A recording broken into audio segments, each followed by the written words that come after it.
different senses of humour, different approaches, whether it be Peg and Shock, Thomas O'Crane, Feile and the Foss, or whatever. And we learned all about that. We learned about Nilachra that were there as well. Thomas Oss, Tom Crean, and many more. And the question that you'll immediately ask, does Count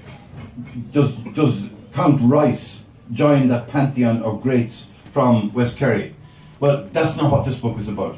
This book is about the story of an extraordinary man. A man whom you might admire, or you might respect, or you might like, or various different things. He doesn't fit into easy categories.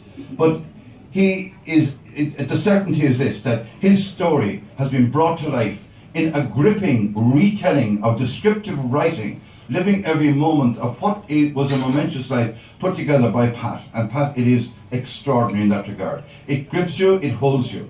From duels, to fights, to arguments, to the courts, etc. There's so much in this in terms of stories. And I'm not going to pretend to tell the story, that's up for all of us to read.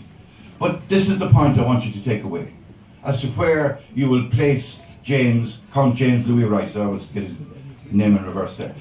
Where do you place him in the lore of West Kerry, the history of West Kerry? And that is, this is the first time that we've looked at Scéal na Nuasal. We're now looking at a part of our heritage that we don't know much about. But this is also part of our Scéal Hain. And you might resent it and fight against it as you read in the book. But remember, this is West Kerry then. And it's part of what we came from. And I want you to remember it as part of our legacy in a particular way. Look, in Stahanachas na Hern, and listening to the story and the history of our times, I suppose we all remember na Pein Dleithe, the penal laws and the penal times, and how a Catholic's horse, no matter how good, could be bought for not more than a fiver, that there were no Catholic schools, that the inheritance of a family would have to be divided or grabbed, that there was a ban on Catholics buying land, and that they couldn't accumulate property or wealth. And we knew all that, and we learned all that, and I went on to teach that, unthinkingly. When you read Pat's book, you will recognise that, like much else in our societies, the penal laws were implemented on a class basis. Very much so. The Rices of Dingle, or the O'Connells of South Kerry, weren't troubled by the penal laws. Nobody claimed inheritances. Their children were educated in Europe's foremost colleges. They were welcomed into the courts of the mighty European kings and emperors. And this was all, and remember, they were Catholics, but they were above what was imposed on the other people who were below them. It was very much a class society. And that's something that Pat's book draws on time and time again. Not in a cheap political way, but just telling the story. And you'll be astonished by it. Like you will see here how wines came in through Dingle, and in through Dingle Bay, and in through Burnham. And you will see that there's a fantastic quote somewhere in the book about a revenue official who is His Majesty's or Her Majesty's revenue here in Dingle. And he writes a letter back to his bosses in Dublin or in London.